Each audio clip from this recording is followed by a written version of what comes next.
بسم اللہ الرحمن الرحیم۔ السلام علیکم۔ پروگرام علم و حکمت میں خوش آمدید۔ میں ہوں محمد حسن الیاس۔ ناظرین کرام، غامدی صاحب سے پچھلی چند نشستوں میں ہم نے اس موضوع پر تبادلہ خیال کیا تھا کہ مسلم امہ کی بقا کے لیے اب لاہ عمل کیا ہے۔ بہت کچھ تنقیدات ہوتی ہیں، بتایا جاتا ہے تاریخ میں عروج ایسے تھا، زوال ایسے ہوا، لیکن اب کرنا کیا ہے؟ 5 نکاتی لاہ عمل۔ میں وہ 5 نکات دہرا دیتا ہوں اور پھر ان 5 نکات کو سامنے رکھ کے جو مخاطبین ہیں، ہمارا مذہبی ذہن ہے، وہ لوگ جو اسٹیک ہولڈرز ہیں، ان کے دل میں جو کچھ شکوک و شبہات یا اشکالات یا ضمنی توضیحات جنم لیتی ہیں، وہ بھی غامدی صاحب سے پوچھیں گے۔ غامدی صاحب نے فرمایا تھا کہ سب سے پہلی چیز تصادم سے گریز ہے، دوسری سیاسی استحکام، تیسری معاشی استحکام، چوتھی علم و اخلاق میں برتری، اور 5ویں اپنی قانونی اور فقہی روایت کے ساتھ جڑ کر دنیا میں جو کچھ آپ کو ممالک حاصل ہوئے ہیں وہاں پر نظام وجود پذیر کرنا۔ آگے بڑھاتے ہیں، حضرت صاحب کمال صاحب تشریف فرمائے، جناب جاوید احمد غامدی صاحب۔ السلام علیکم غامدی صاحب۔ وعلیکم السلام۔ آپ سے بہت شکریہ آپ کے وقت کا۔ ہم سب یہ 5 نکاتی لاہ عمل آپ نے امت کے سامنے رکھا ہے۔ میں یہ چاہتا ہوں کہ اس پر تنقید یا اس کی اس زاویے سے توضیح کہ اس کا عملی لاہ عمل کے اس کو ایک طرف رکھ کے جو مخاطبین ہیں جب وہ ان چیزوں کو سنتے ہیں تو ان کے یہاں کچھ اشکالات، کچھ سوالات جنم لیتے ہیں۔ میں چاہتا ہوں آپ ہی کے زاویے سے ذرا اس کی توضیح ہوتی چلی جائے۔ یہ نہیں کریں گے ہم کہ ایک ایک معاملے کی تہ میں اتریں اور مسائل کا تنقید کریں، لیکن ان معاملات میں جو ان کے ذہن میں اشکالات ہیں ان کو میں آپ کی خدمت رکھتا ہوں۔ پہلی چیز، جب آپ کہتے ہیں تصادم سے گریز، تو جو سامنے کا فریق ہے، مذہبی ذہن ہے، اسٹیک ہولڈرز ہیں، وہ کہتے ہیں کہ اس سے مراد کیا ہے؟ یعنی کیا ہم جس وقت کہتے ہیں آپ کے تصادم سے گریز کر لیں، حق پر سمجھوتہ کر لیں، کسی زمین پر ہم پر ظلم ہو رہا ہے تو خاموشی سے اس کو سہیں، یا مثال کے طور پر اس کو فراموش کر کے جو مل چکا ہے اسی پر ہم آمادہ ہو جائیں؟ عملی اطلاقات، تنازعات ہوتے ہیں، چلے کشمیر کا مسئلہ ہے، فلسطین کا مسئلہ ہے، جہاں پر کچھ ہمارے بھی مواقف ہیں، ہمیں لگتا ہے ہمارے ساتھ زیادتی ہوئی ہے، تو تصادم سے گریز جو ہے وہ کس طریقے سے زمین پر روبہ عمل ہوگا؟ اسی طرح جیسے مثال کے طور پر ہندوستان میں ہوا۔ ہندوستان میں مسلمانوں کی حکومت تھی، وہ کئی صدیوں سے یہاں حکومت کر رہے تھے، ان پر ایک دوسری قوم نے بتدریج غلبہ پا لیا، بلکہ ایک بڑی کشمکش ہوتی رہی۔ اس کشمکش میں یورپ کی بہت سی قومیں شامل ہوئیں۔ بتدریج انگریزوں نے بر صغیر میں برتری حاصل کر لی۔ انہوں نے پہلے ساحلی علاقوں میں اپنے قدم جمائے، پھر یہ معلوم ہے کہ بنگال میں کہاں سے صورتحال تبدیل ہونا شروع ہوئی، اور یہاں تک کہ وہ وقت آ گیا جب مسلمانوں کی طرف سے، اور مسلمان کیا بلکہ دوسری قومیں بھی شریک ہوئیں، ایک بڑی بغاوت ہوئی جس کو 1857 کی بغاوت ہند کہا جاتا ہے، اور ہماری طرف سے لوگ اس کو جنگ آزادی سے تعبیر کرتے ہیں۔ پہلا رد عمل یہی تھا، تصادم۔ مسلمانوں نے کوشش کی کہ وہ جذبہ جہاد سے ان قوموں کو نکال باہر کریں، وہ ان کی حکومت کو تسلیم کرنے کے لیے تیار نہیں تھے۔ تصادم کے مواقع ایک نہیں، دو نہیں، بہت سے پیش آئے، بلکہ ہمارے ہاں پنجاب میں تو چونکہ سکھوں کی حکومت قائم ہو چکی تھی، اس لیے براہ راست جہاد یا تصادم کہہ لیجئے، وہ سید احمد شہید مسلمانوں کی قیادت کر رہے تھے، ان کی افواج یا ان کے لشکروں اور سکھوں کی حکومت کے درمیان بھی ہوا۔ اور بھی بہت سے واقعات ہیں، ان کو دہرانے کی ضرورت نہیں۔ اس طرح کے بہت سے واقعات پیش آئے، یہاں تک کہ ایک زمانہ ایسا تھا جس میں مسلمان ایسی تنظیمیں بنانے پر بھی آمادہ تھے جو مختلف جگہوں پر لوگوں کو ہدف بنائیں، بالکل اسی طرح جیسے دہشت گرد تنظیمیں بناتی ہیں، چھاپہ مار۔ یہ سب چیزیں پڑھی جا سکتی ہیں، دیکھی جا سکتی ہیں، لکھی ہوئی موجود ہیں۔ پھر یہ فیصلہ کیا گیا کہ اب ہم مقابلے کی پوزیشن میں نہیں ہیں۔ یہ فیصلہ پھر سب نے کیا ہے، یعنی کسی نے پہلے، کسی نے بعد میں، چنانچہ کم و بیش 1 صدی ہے جس میں اسی فیصلے کے نتیجے میں مسلمانوں کے ادارے بنے، جو ریاستیں باقی رہ گئی تھیں ان میں کچھ استحکام پیدا ہوا، ان کے اور باہر سے آنے والی قوموں کے درمیان معاملات نے ایک خاص صورت اختیار کی، مسلمانوں کے بڑے ادارے قائم کرنا ممکن ہوئے، ان سے خود مسلمانوں کے ہاں جدید تعلیم کی رغبت پیدا ہوئی، اس سے مسلمانوں کے وہ لوگ پیدا ہوئے جنہوں نے پھر مغربی طور طریقوں ہی کو استعمال میں لا کر آزادی کی جدوجہد شروع کی، سیاسی جماعتیں وجود میں آ گئیں، اور اس طریقے سے پہلے تصادم اور پھر تصادم سے گریز کا لاہ عمل، یہاں اس کی پوری تاریخ موجود ہے، دونوں کا جائزہ لے کے دیکھ لیجئے۔ وہی بات ہے جو اس وقت لوگوں نے سمجھ لی، وہی بات ہے جس کو اب سمجھانے کی صحیح کی جا رہی ہے کہ یہ 57 ملک مل گئے ہیں، مسلمانوں کے لیے اب اس کا موقع ہے کہ وہ یہاں جتنی کچھ بھی آزادی میسر ہے اس کو کام میں لا کر وہی سب کچھ کریں جو اپنے پاؤں پر کھڑی ہونے والی قوموں کے لیے ضروری ہوتا ہے۔ جب وہ یہ کرنے میں کامیاب ہو جائیں گے، اپنے آپ کو ایک خاص جگہ تک پہنچا لیں گے، اس کے بعد پھر اگر کسی جگہ حق لینے کے لیے زور بازو آزمانے کی ضرورت ہے تو اس کے مواقع بھی آ جائیں گے۔ اسی طریقے سے جیسے میں نے ہندوستان کی مثال دی، چین آپ کے سامنے ہے، جاپان آپ کے سامنے ہے، ان قوموں کو بھی اسی طرح کی صورتحال سے دوچار ہونا پڑا ہے۔ جاپان نے تو دوسری جنگ عظیم میں بڑی بدترین شکست کھائی ہے، اس کے 2 شہروں کو تاریخ میں پہلی مرتبہ ایسی تباہی سے دوچار ہونا پڑا جس کی آپ مثال نہیں دے سکتے۔ اس سب کے باوجود انہوں نے یہی طریقہ اختیار کیا کہ ایک لمبے عرصے کے لیے تصادم سے گریز کیا جائے گا، اس کے مواقع پیدا ہی نہیں ہونے دیے جائیں گے، اپنی طرف سے کوئی اقدام نہیں کیا جائے گا۔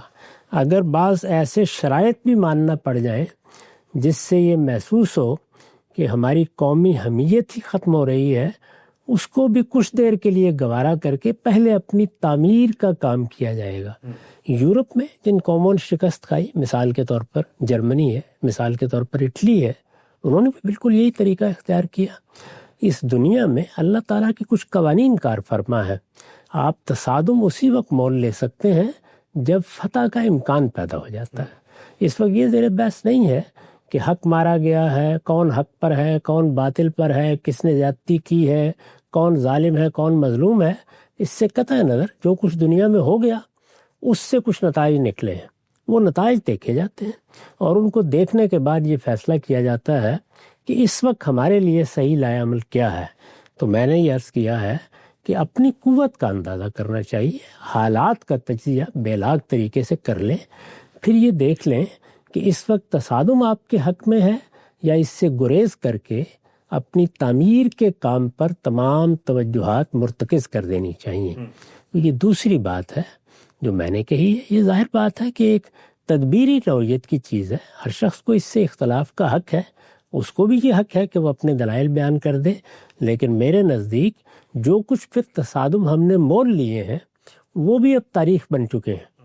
70-75 سال گزر چکے ہیں، کشمیر میں بھی دیکھ لیجئے، فلسطین میں بھی دیکھ لیجئے، ان کے نتائج بھی سامنے ہیں۔ بلکہ بڑی مزاحمت کے لیے جو ایک اسکیم بنائی گئی تھی اور جس کی قیادت خود ایک مذہبی حکومت کر رہی تھی، وہ جس انجام سے دوچار ہوئی ہے اس کو بھی اب دیکھا جا سکتا ہے۔ حزب اللہ، حوثی، اسی طریقے سے حماس، یہ سب چیزیں یہ بتا رہی ہیں کہ ابھی مسلمان اس پوزیشن میں نہیں آئے۔ ان کے لیے اس وقت زیادہ بہتر یہ ہے کہ وہ اس امن کے وقفے سے فائدہ اٹھائیں، اور اس میں اگر کسی وقت کوئی زیادتی بھی ہو رہی ہے تو اس زیادتی پر وہ احتجاج کر لیں، اس کے بارے میں قانون کا دروازہ کھٹکھٹانے کی کوشش کریں، بین الاقوامی قانون کے حوالے سے دنیا کے ضمیر کو بیدار کرنے کی صحیح کریں، پرامن ذریعے سے جو کچھ بھی وہ کر سکتے ہیں وہ ضرور کریں، لیکن کسی حال میں بھی اپنی قوم کو، اپنے قومی اثاثوں کو، اپنی طاقت کو میدان میں محفوظ کرنے کے لیے جو اقدامات کر سکتے ہیں اس سے گریز نہ کریں۔ ٹھیک، نقطہ بالکل واضح ہو گیا۔ اچھا ہم سب، یہ آپ کی بات سمجھ میں آتی ہے، جو سامنے کا ذہن ہے وہ اس کو کسی درجے میں اپریشیٹ بھی کرتا ہے۔ ایک نقطہ وہ اٹھاتا ہے وہ یہ کہ چلیں ہم تو تصادم نہیں کر رہے، ہم چلیں پیچھے ہٹ گئے، مان لیا کمزور ہیں، طاقت کی پوزیشن میں نہیں ہیں، لیکن ہم پر بھی تو حملہ ہو جاتا ہے، کہیں پر ہم پر چڑھائی ہو جاتی ہے، تو اس موقع پہ کیا اس سیاسی لاہ عمل میں آدمی جیے، بزدلی دکھائے اور کہے یار ہم تو اس پوزیشن میں نہیں ہیں، یا جو کچھ بچا کچا ہے اس کے ساتھ میدان جنگ میں اترے تو بقا کی جنگ لڑ لے؟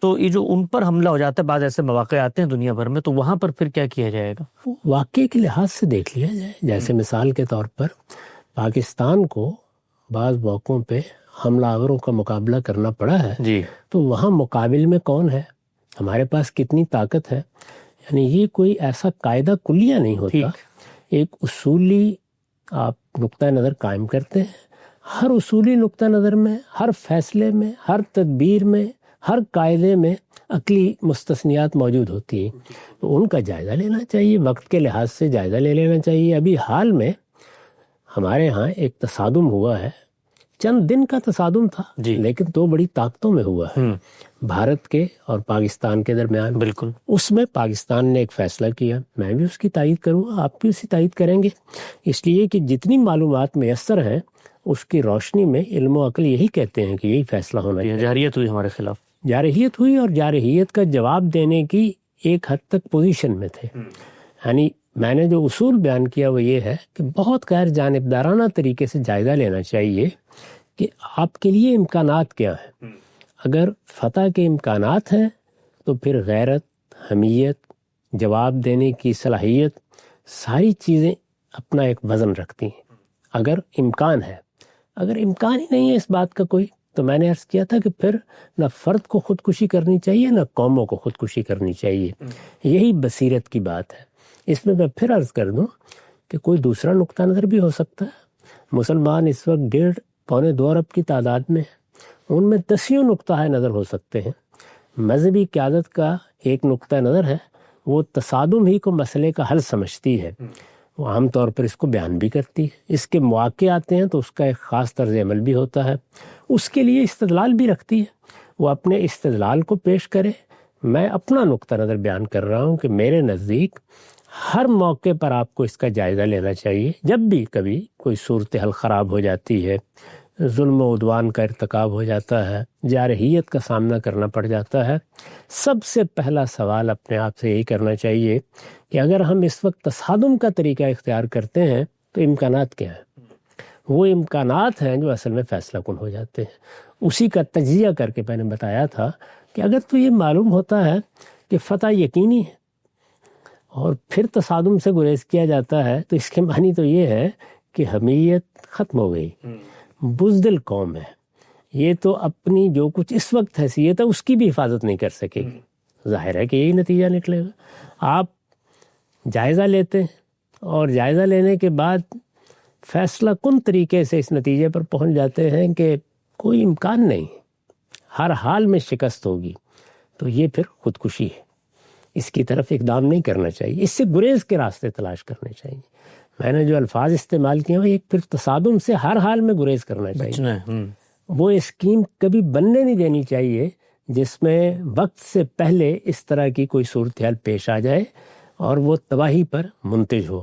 ہاں، اگر یہ معلوم ہو اور دانانہ تجزیے سے معلوم ہو کہ امکان ہے کہ فتح ہو جائے، امکان یعنی یقینی تو نہیں ہے، تو ظاہر ہے کہ پھر لڑنے کا فیصلہ بھی کیا جا سکتا ہے اور گریز کا فیصلہ بھی کیا جا سکتا ہے۔ اس وقت کی صورتحال میں آپ خود اندازہ کر کے دیکھ لیجئے کہ کیا نتیجہ نکل سکتا ہے۔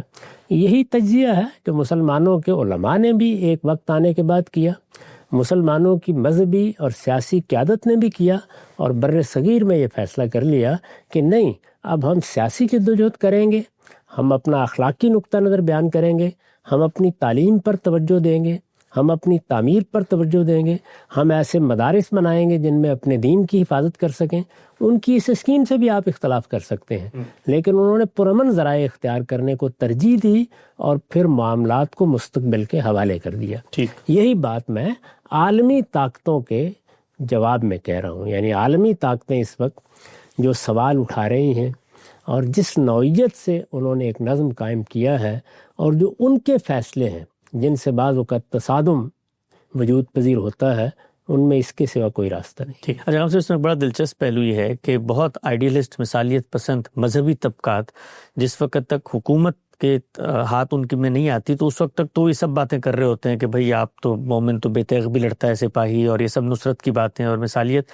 لیکن خود ہم نے دیکھا ہے کہ دنیا میں ان کو جب حکومت ملتی ہے اور وہ جب اسٹیج پہ آتے ہیں تو جب عملی حقائق ان کے سامنے آتے ہیں، خود طالبان کی مثال ہمارے سامنے ہے، تو ان کو یہ اندازہ ہو جاتا ہے کہ اب تصادم کر کے ہم ایک دن بھی اپنا ملک نہیں کم سے کم چلا سکتے۔ اس میں کیا شبہ ہے؟ یعنی آدمی کو معلوم ہوتا ہے کہ جنگ اصلاً تباہی ہے۔ یہ جب یورپ پر بھی مسلط ہوئی ہے، پہلی جنگ عظیم، دوسری جنگ عظیم، تو اس نے تاریخ بدل دی ہے۔ وہ قومیں نہیں رہیں، وہ بادشاہتیں نہیں رہیں، وہ استعمار نہیں رہا، اس نے نئے رنگ اختیار کیے۔ اس میں بھی اگر وہ زمینیں دریافت نہ ہو چکی ہوتی، جیسے مثال کے طور پر بر اعظم امریکہ ہے یا جس طرح کے بر اعظم آسٹریلیا ہے، اتنے بڑے بڑے نئے علاقے وجود پذیر نہ ہو گئے ہوتے تو یہ ممکن ہی نہیں تھا کہ وہ قومیں اپنے پاؤں پر کھڑی ہو سکتی۔ اس طرح کی کوئی سپورٹ اگر میسر آ جائے تو بعض اوقات برے سے برے حالات میں بھی راستہ نکل آتا ہے۔ اللہ تعالیٰ کی کچھ قوانین ہے، یہی بات اللہ تعالیٰ نے سورہ انفال میں ہمیں سمجھائی ہے، یہ بتایا ہے کہ اس میں شبہ نہیں ہے کہ بعض اوقات چھوٹی جماعتوں کو بھی اللہ تعالیٰ فتح یاب کرتا ہے، لیکن چھوٹی جماعتوں کی ایک نسبت بیان کر دی ہے، یعنی وہ دنیا میں جو مادی حقیقتیں ہیں ان کے لحاظ سے کیسی ہونی چاہیے، کتنی طاقت ہے جو ہر حال میں میسر ہونی ہے، کتنی طاقت ہے جس کے بعد اقدام کیا جا سکتا ہے، کتنی طاقت ہے جس کے بعد اللہ تعالیٰ اس میں اپنی نصرت شامل کرتے ہیں۔ چنانچہ انہوں نے اپنے پیغمبروں کے بارے میں بھی یہ طریقہ اختیار کیا کہ اگر کسی پیغمبر کے ساتھ 10-20 لوگ ہیں، اتنے ہی لوگ ہیں کہ وہ ایک کشتی میں سوار ہو جائیں تو پھر لوگوں کو بچا لیا، یعنی پروردگار نے بھی یہی طریقہ اختیار کیا، لوگوں کو بچا لیا، ان کو نجات دی، لیکن میدان میں اترنے کے لیے نہیں کہا۔ اسی طرح کی صورتحال آپ دیکھیے قرآن مجید میں زیر بحث ہے، جہاں بہت سے لوگ ایمان لا چکے ہیں اور ان کو ظلم و ستم کا نشانہ بنایا جا رہا ہے، تو کیا فرمایا؟ یہ کہ تم لوگ ہجرت کر جاؤ، اللہ کی زمین وسیع ہے، اس میں جاؤ، اپنے لیے بہت سے راستے تم پالو گے۔ تو یہ ساری چیزیں خود قرآن نے بھی اسی طرح بیان کی ہیں۔ رسالت مآب صلی اللہ علیہ وسلم کی سیرت سے بھی یہی معلوم ہوتا ہے۔ انبیاء علیہم السلام کے بارے میں اللہ تعالیٰ کا جو قانون کار فرما ہوا ہے اس کا مطالعہ بھی یہی کہتا ہے کہ اللہ تعالیٰ نے جو قوانین اس دنیا میں کار فرما رکھے ہیں ان کا بہت دقت نظر سے مطالعہ کرنا چاہیے، اپنی حالت کا اندازہ کر لینا چاہیے۔ ہر موقع تصادم کا نہیں ہوتا، ہر موقع جہاد کا نہیں ہوتا۔ جب وہ موقع آ جاتا ہے تو پھر کسی مسلمان کو پیٹھ بھی نہیں دکھانی چاہیے، لیکن جب تک وہ موقع نہیں آیا اس وقت تک یہ کوشش ہونی چاہیے کہ ہر حال میں امن خریدا جائے۔ آخر مجھے یہ بتائیے کہ بدر میں مدینے پر حملہ ہوا، رسالت مآب صلی اللہ علیہ وسلم نے پلٹ کر مکے پہ حملہ نہیں کر دیا۔ بہت اہم نقطہ۔ ہاں، احد میں جو صورتحال پیدا ہوئی اس کے بعد بھی کوئی اقدام نہیں کیا۔ احزاب میں وہ ایک بڑا لشکر چڑھا لائے، لشکر تو منتشر ہو گیا ہوگا، اس کے بعد ان کو سزا دینے کے لیے بھی کوئی اقدام نہیں کیا، بلکہ تشریف لے گئے اور اس میں بھی حدیبیہ کا معاہدہ کر لیا اور 10 سال کا امن معاہدہ کر لیا۔ اس وقت مسلمانوں کی یہی ضرورت ہے۔ یہ سب چیزیں تاریخ کے چند اوراق پلٹیں گے، بالکل دوسری صورت اختیار کر لیں گی۔ اس وقت کے حالات میں مسلمانوں کی اپنی ضرورت ہے کہ وہ تصادم سے گریز کریں اور ساری توجہات اپنی تعمیر پر لگا دیں۔ ٹھیک، نقطہ بالکل واضح ہوا۔ اگر ہم صاحب آپ نے بھی اشارہ کیا، اور یہ اس وقت موضوع نہیں ہے کیونکہ جب اس موضوع پہ گفتگو ہوئی ہے تفصیلی طور پہ قرآن کا قانون جہاد کیا ہے، اسی طرح سے فلسطین کے قضیے کے پس منظر میں بے شمار ہم نے گفتگو کی، ان میں بتایا ہے کہ لوگ عام طور پر ہم سب ایک اشارہ بحث کر دیجیے گا، یہ مثال پیش کرتے ہیں بھی تصادم سے گریز کی دعوت آپ اس قوم کو دے رہے ہیں جس کے رہنما، جس کے پیغمبر جو ہیں وہ 313 جو ہیں وہ 1000 سے لڑ جاتے ہیں۔ تو یہ سب چیزیں، تو وہ جو ایک پورا کا پورا بیانیہ ہے جو تصادم کے باب میں مذہب سے کشید کیا جاتا ہے، وہ خود آؤٹ آف کانٹیکسٹ نکالا جاتا ہے۔ آپ اس کی نفی نہیں کرتے جو کچھ وہاں لکھا ہوا، لیکن اس کا کانٹیکسٹ بالکل مختلف ہے۔ 313 کو 1000 سے لڑنے کے لیے کہا گیا تھا، 313 کو 70 لاکھ سے لڑنے کے لیے نہیں کہا گیا تھا، یعنی وہاں طاقت کا ایک توازن موجود ہے، کیف موجود تھا، وہی اسلحہ ہے، وہی تلواریں ہیں، وہی تیر ہیں، ذرا ادھر کم ہے ادھر زیادہ ہے، تعداد بھی 1 اور 3 کی ہے، 3 کی، ہاں اتنا فرق، اور اللہ کا پیغمبر موجود ہے۔ اسی لیے قرآن مجید نے سورہ انفال کے آخر میں ایک نسبت تناسب کے ساتھ یہ بتایا کہ کتنی طاقت ہونی چاہیے جس کے بعد لوگ اللہ کی نصرت کی توقع کر سکتے ہیں۔ یہ سب باتیں اللہ تعالیٰ نے بھی اسی چیز کو سامنے رکھ کے بیان کی ہیں، یہ ان کا قانون ہے۔ اس قانون کو سمجھے بغیر اگر کوئی کام کیا جائے گا تو جس طرح کہ میں نے عرض کیا اس میں پھر اللہ تعالیٰ کی طرف سے بھی نصرت کی ضمانت نہیں ہوتی۔ چنانچہ پچھلی 200 سال کی تاریخ میں دیکھ لیجئے، جب بھی مسلمانوں نے ان چیزوں کو نظر انداز کر کے اقدام کیا ہے اس کا نتیجہ صرف تباہی کی صورت میں نکلا ہے۔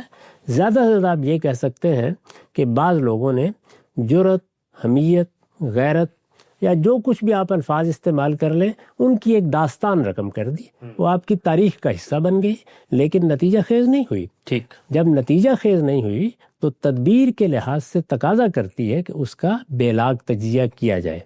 اس وقت بھی دیکھ لیں بعض طاقتیں اب اپنی قوت آزمانے کی پوزیشن میں ہیں، ٹھیک، لیکن وہ بھی اس سے گریز کرتی ہیں کہ تصادم اختیار کر کے جو کچھ ترقی انہوں نے کی ہے کہیں اس کو خطرے میں نہ ڈال دیں۔ کچھ وقت ایسا چاہیے ہوتا ہے جس میں آپ اپنے آپ کو تیار کرتے ہیں، جس کو قرآن نے کہا نا کہ اعدوا لہم ما استطعتم من قوۃ ورباط الخیل ترہبون بہ عدو اللہ. تو یہ جو استطاعت کی حد تک قوت پیدا کرنا ہے، یہ ظاہر ہے کہ تعمیر سے ہوتا ہے. یہ قوت بھی محض فوجی قوت نہیں ہوتی، یعنی اس میں وہی سب چیزیں درکار ہوتی ہیں. سیاسی استحکام ہو، قوم ایک راستے پر پڑ چکی ہو، جو نظام آپ نے بنایا ہے وہ اس کے تمام اجزاء کے ساتھ ہم آہنگ ہو کر چل رہا ہو، اس میں ترددات نہ ہوں، داخلی طور پر ایسی صورت نہ پیدا ہو گئی ہو کہ جس میں مختلف قوتیں اندر ہی اندر متصادم ہیں اور قومی وحدت نام کی کوئی چیز اصلاً موجود نہیں ہے. اسی طرح سے معاشی معاملات کیسے ہیں؟ فوجیں ایسے نہیں لڑتی، اس میں خود آپ کا اپنا حال کیا ہے. آپ ملک چلا لیں گے، آپ اس کے اخراجات اٹھا لیں گے، اس میں جو نشیب و فراز آتے ہیں ان میں لوگوں کو پابرجا رکھ سکیں گے، اس کو بھی ظاہر ہے کہ دیکھا جاتا ہے. یہ سب چیزیں ہیں جن کا اچھی طرح جائزہ لے کر پھر آپ دیکھتے ہیں کہ مقابلہ کس سے ہے، یعنی کسی علاقائی طاقت سے ہے، کسی مقامی طاقت سے ہے. دو گروہ ہیں جن کے ساتھ معاملہ ہو رہا ہے، ظاہر ہے اس میں مختلف فیصلے کیے جاتے ہیں. لیکن اگر آپ کا مقابلہ عالمی نظم سے ہے، دنیا کی بڑی طاقتوں سے ہے، تو ظاہر ہے کہ نوعیت بالکل مختلف ہو جاتی ہے. اس کو سامنے رکھ کر ہر چیز کا جائزہ لینا چاہیے. اسی کو سامنے رکھ کر جب میں جائزہ لیتا ہوں تو میرا احساس یہ ہے کہ مسلمانوں نے پچھلے 70-75 سال میں بھی بعض اقدامات سے اپنے آپ کو نقصان پہنچایا ہے. ان کے لیے بہتر یہ تھا کہ اس میں یہ راستہ اختیار نہ کرتے. اس کا ہرگز یہ مطلب نہیں ہوتا کہ اگر آپ کے ساتھ کوئی زیادتی ہوئی ہے تو آپ اس کا ذکر نہ کریں، آپ اس میں لوگوں کو اخلاقی لحاظ سے متنبہ نہ کریں، آپ اس میں کسی قانون کا حوالہ نہ دیں، یا مختلف قوموں کو ان کے اپنے ہی بنائے ہوئے قوانین کی طرف متوجہ نہ کریں. یہ سب کریں لیکن اپنی طاقت کو کسی امتحان میں نہ ڈالیں. جہاں سب نقطہ بالکل واضح ہوا. اچھا، ایک چیز جو میں چاہتا ہوں شوکت غام صاحب سے زیر بحث لے کر آؤں، اور میں نے یہ دیکھا کہ جب بھی تصادم سے گریز کرنے کے مواقعوں پر غامدی صاحب نے کچھ آراء دی تو جو سامنے کا ذہن ہے اس کا ایک تردد ہے، ایک بالکل بلاکیج ہے. غام صاحب میں چاہتا ہوں اس کو کھل کے ایڈریس کیا جائے. وہ یہ ہے کہ جب تصادم کر دیا، مثال کے طور پہ مسلمانوں نے فلسطین میں کر دیا، کشمیر، چیچنیا، کہیں اور بھی کر دیا، تو اب وہاں پہ مسلمانوں پہ ظاہری بات ہے ظلم بھی ہوتا ہے، بچے عورتیں بے گناہ مارے بھی جاتے ہیں. وہاں پر امت کا یہ مطالبہ ہوتا ہے کہ بھی سب مل کر اس مظلومیت پہ ایک نوحہ گری کریں اور پریشر قائم کریں اور اپنے حکمرانوں کو جگائیں. تو اس موقع پہ ہم نے آپ کی طرف سے دیکھا کہ ہمیشہ آپ اصل پر بات کرتے ہیں کہ بھائی اصل میں تصادم سے گریز کرو، ورنہ اس طریقے کا جانی مالی نقصان ہوگا، جو کچھ حاصل ہے وہ بھی چلا جائے گا. لیکن اس سامنے والا یہ مطالبہ کر رہا ہوتا ہے کہ بھئی یہ موقع تو اصل میں آپ کو ہمارے اس کیمپ میں آ کے کھڑے ہونے کا ہے کہ ہم مظلوم ہیں. تو یہ فرق بھی ہم سے واضح کیجیے گا کہ آپ کے دل میں بھی ظاہری بات ہے یہ درد ہی ہے امت کا، تبھی کہا جاتا ہے کہ تصادم نہ کرو کیونکہ اس کے نتیجے میں یہی خون ریزی ہوگی. تو اس کو بالعموم لوگ سمجھتے نہیں ہیں اس چیز کو. دیکھیے، جو کچھ بھی کرنا چاہیے اللہ کے پیغمبر نے ہدایت یہ دی ہے کہ وہ خیر خواہی کے جذبے سے کرنا چاہیے. ہمیں یہ بتایا گیا کہ الدین والنصیحہ، اس میں اگر آپ اس روایت کو پڑھیں تو رسول اللہ نے فرمایا کہ للہ وللرسول، یعنی خیر خواہی کا جذبہ اللہ کے لیے بھی ہو، اللہ کے رسول کے لیے بھی ہو. اللہ کے لیے ظاہر ہے اس کے دین کے لیے، تو خیر خواہی کے جذبے سے بات کرنی چاہیے. اس میں گرد و پیش کے ماحول میں جو غوغا برپا ہو جاتا ہے یہ بکتی نوعیت کی چیز ہوتی ہے، اس کی بالکل پرواہ نہیں کرنی چاہیے. ہم سب کو ایک دن اپنی قبر میں جانا ہے، سب کو ایک دن اللہ کی بارگاہ میں پیش ہونا ہے، سب کو ایک دن اس پروردگار کے سامنے جواب دہی کرنی ہے. یہ احساس ہر وقت نمایاں رہنا چاہیے. اس کو سامنے رکھ کر دیکھنا چاہیے کہ وہ کیا صحیح بات ہے جو کرنی ہے.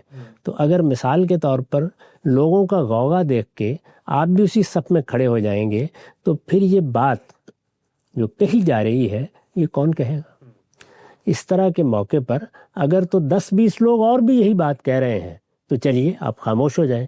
لیکن اگر ایسا نہیں ہے تو پھر یہی موقع ہے جس میں لوگوں کا ہاتھ پکڑنا چاہیے، ان کو بتانا چاہیے کہ وہ اپنے لیے کیا خرابی پیدا کر رہے ہیں، اس کے نقصانات کیا ہوں گے، اس سے تاریخی طور پر کیا نتائج نکلیں گے. ان کی تنقید کرنا، ان کو بتانا، یہ اصل میں اخلاقی ذمہ داری بھی ہے، قومی ذمہ داری بھی ہے، اور یہ مذہبی ذمہ داری بھی ہے. ہمیں تو یہ بتایا گیا ہے کہ ہر حال میں سچائی کی شہادت دیں. جب ہم دل کی گہرائیوں سے اس قوم کی خیر خواہی کے لیے یہی صحیح سمجھتے ہیں کہ اس کو یہ اور یہ کرنا چاہیے تو اسی کی شہادت دینی چاہیے، کیونکہ اس بات کو کہنے کا اس سے بہتر وقت ہی کوئی نہیں۔ بالکل ٹھیک، نقطہ واضح ہوا۔ اچھا آگے بڑھاتے ہیں۔ اچھا ہم سب یہ بھی تو ہوتا ہے کہ ہم تصادم سے گریز کرنا چاہتے ہیں، اپنی پوریشن امت کو سامنے رکھ کے یہ اندازہ ہو گیا، لیکن خود دو بڑی عالمی قوتیں ہیں، ان میں آپس میں تصادم ہوتا ہے، اس میں ہم بھی پس جاتے ہیں یا ہمارے لیے کوئی آپشن ہی نہیں رہتا۔ مثال لیتا ہوں، ایک اطلاقی مثال اچھا کام کرتی ہے۔ مثال کے طور پہ جو USSR تھا، روس تھا، سوویت یونین تھا، وہ ایکسپینشن چاہتا تھا، وہ افغانستان کی طرف آیا، امریکہ روس کے خلاف تھا، ہمیں بھی خطرہ تھا بھئی آج وہ افغانستان آئے گا، کل ہمارے پاس پہنچے گا، آگے گرم پانیوں تک، تو ہم نے امریکہ کی مدد سے اس تصادم میں اترنے کا فیصلہ کیا اور روس کو شکست ہوئی، ہمارا ملک بھی افغانستان بچ گیا۔ تو اس طرح کا جو دنیا ہے جس کے اندر صرف ہم تو نہیں کھڑے ہوئے، باقی قوتیں بھی ہیں، آپ نے کسی کا ساتھ دینا ہے، تو تصادم تو باہر کیف کہیں نہ کہیں پیش آئے گا، اور مسلمانوں کو ایسا نہیں ہو سکتا کہ وہ نیوٹرلی بن کے رہیں، اس کا حصہ تو بننا پڑے گا۔ میں نے تو عرض کیا نا کہ ایک وہ تصادم ہے جو ہمارے درمیان پیش آتا ہے، ایک وہ تصادم ہے جس کا میدان ہمارا کوئی علاقہ بن جاتا ہے، لیکن وہ عالمی طاقتوں ہی کا تصادم ہے۔ اس میں عالمی طاقتوں کی اپنی حیثیت کو دیکھ کر ہم بھی فیصلہ کر سکتے ہیں۔ میں نے توجہ یہ دلائی ہے کہ کچھ معاملات وہ ہیں جو ہمارے معاملات ہیں، جس میں اقدام ہمارے ہاتھ میں ہے، جس میں ہمیں فیصلہ کرنا ہے، جس میں اسکیم ہم نے بنانی ہے، جس میں کسی چیز کو ہم نے اپنے زاویے سے دیکھ کر اس کے بارے میں کوئی رائے قائم کرنی ہے۔ اور ایک ہے کہ ایک ناگہانی ہو گئی ہے اور اس میں عالمی طاقتیں اپنے اپنے طریقے سے کوئی اقدام کرتی ہیں، اس میں بھی اگرچہ اقدام کرتے وقت اس کے نتائج و عواقب دیکھنا ضروری ہوتے ہیں۔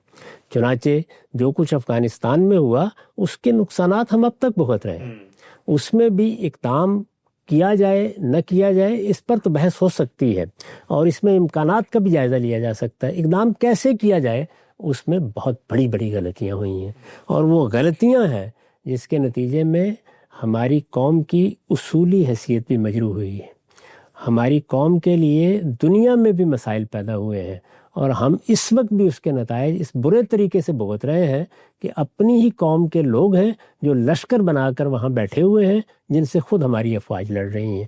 یہ سب کچھ ہوا ہے، اس میں طریقہ کار کی بڑی غلطیاں ہیں جس کا یہ نتیجہ سامنے نکلا ہے۔ تو دونوں چیزیں اہم ہیں، یعنی تصادم سے گریز کرنا ہے۔ اگر کسی جگہ ناگزیر ہے، وہ بڑی طاقتوں کا تصادم ہے، وہاں آپ کو کسی ایک کا ساتھ دینا پڑ گیا ہے، تو ظاہر ہے کہ اس کی نوعیت بالکل تبدیل ہو جاتی ہے، وہ اب ہمارا تصادم نہیں رہتا، اس تصادم کو گویا عالمی سطح پر ایک دوسری حیثیت حاصل ہو جاتی ہے۔ وہ آپ نے کیا، لیکن وہاں بھی یہ دیکھیے کہ آپ اس میں حکمت عملی کیا اپنا رہے ہیں۔ اس میں آپ اگر کسی دینی یا اخلاقی اصول کی خلاف ورزی کر رہے ہیں تو اس کی کیا قیمت آپ کو ادا کرنی پڑے گی۔ اسی کو دیکھ لیجئے کہ افغانستان میں کیسی حکومت قائم ہونی چاہیے۔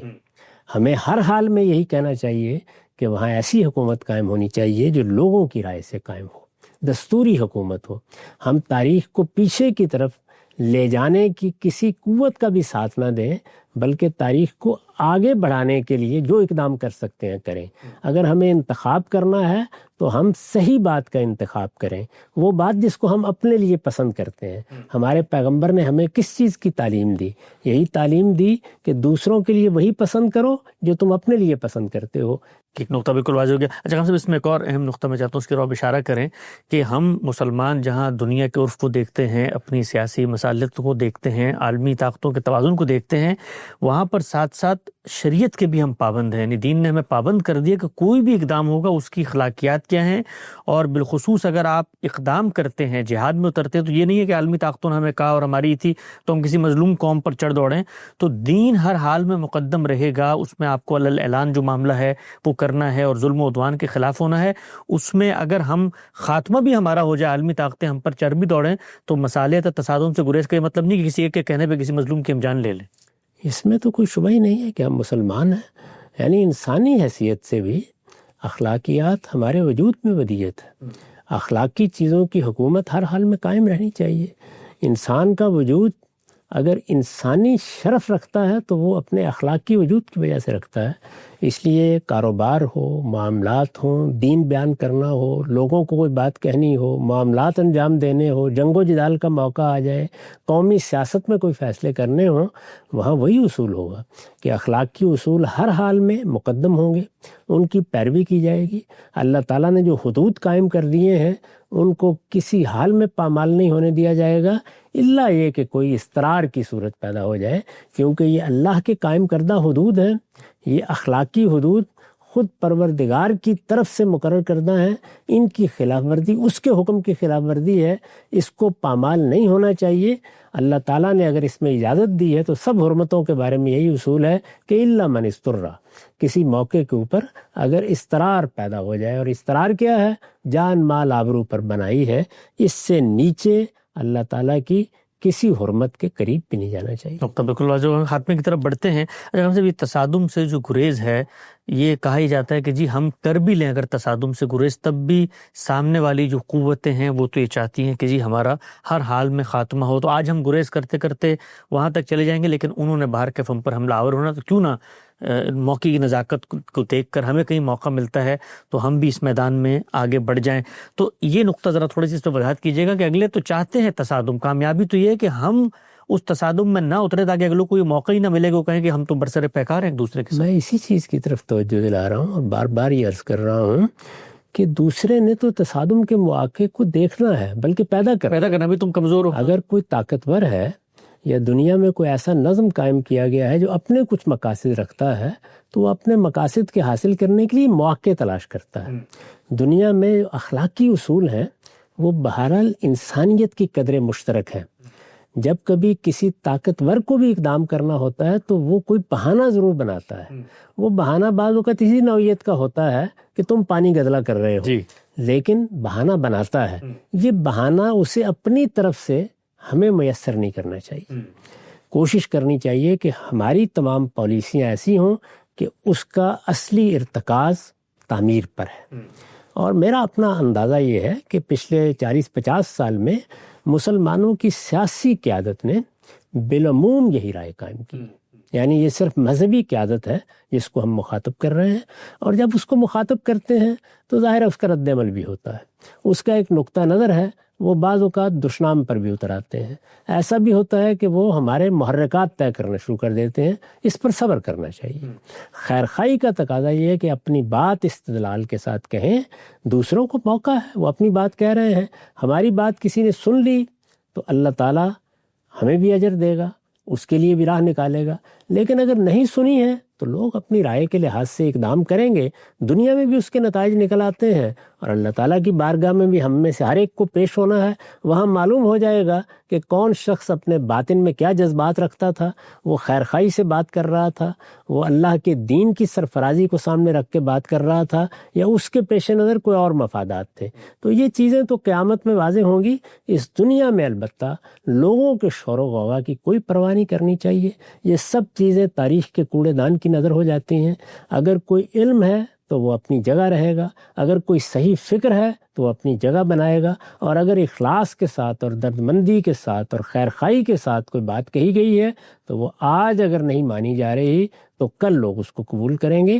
پچھلے 200 سال کی تاریخ میں یہ دونوں چیزیں شانہ بشانہ رہی ہیں۔ اب ایک نظر ڈال کے دیکھ لیجئے، ہر آدمی اس بات کو قبول کرتا ہے کہ صحیح لائے عمل کیا ہونا چاہیے۔ ہم سے بالکل نقطہ واضح ہو گیا۔ ایک چیز جو ابھی آخر میں آپ نے فرمائی، میں چاہتا ہوں جو سامنے کا ذہن ہے اس پر یہ چیز نمایاں ہو، کیونکہ عام طور پر سمجھا ہی جاتا ہے کہ یہ اصل میں مغرب کی اعلیٰ کار سیاسی قیادت ہے جو مسلمان ملکوں میں مسلط کر دی گئی ہے، اور ان لوگوں کا کوئی درد نہیں ہے۔ یہ کم سے کم اپریشیٹ ہو جائے کہ یہ ایک زاویہ نظر ہے، یہ دوسرا زاویہ نظر ہے۔ تصادم سے گریز ایک حکمت عملی ہے، ایک زاویہ نظر۔ اور ہم سب جن ملکوں میں جن قیادتوں نے یہ رویہ اپنایا، آپ ترکی میں دیکھیں، آپ ملیشیا میں دیکھیں، آپ عرب ممالک میں دیکھیں، مشرق وسطیٰ میں، وہ وہاں کے حکمران اپنی عوام، اپنی رعایا، اپنے لوگوں کی خیرخواہی اور فلاح و بہبود کے لیے جو کچھ کر سکے ہیں، اس کے مقابلے میں وہ حکمران جنہوں نے تصادم کو اپنایا اور اپنے ملکوں کا انہوں نے کریا کرم کر دیا، وہاں پر صورتحال کیا ہے۔ تو یہ ایک پورا لائے عمل ہے جو دیانتداری سے بعض قیادتیں سمجھتی ہیں اور اس کو پھر اپناتی ہیں۔ آپ ایک نظر ڈال کے دیکھیں نا، پچھلے 70-75 سال میں اندرونی طور پر لوگوں نے تصادم کا طریقہ اختیار کیا، ملکوں کو کیسے غیر مستحکم کیا۔ جہاں بادشاہتیں قائم تھیں وہاں فوجی بغاوتیں ہوئیں، اس سے قوم کو کیا بھگتنا پڑا۔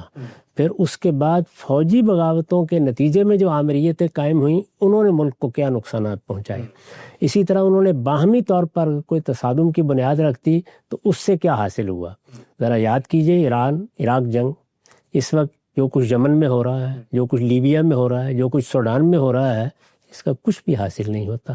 میں وہی بات عرض کروں گا کہ مسلمان امت یا مسلمان قوم اگر اتنا کچھ حاصل کرنے میں کامیاب رہی ہے، 57 ملک معمولی چیز نہیں ہوتی۔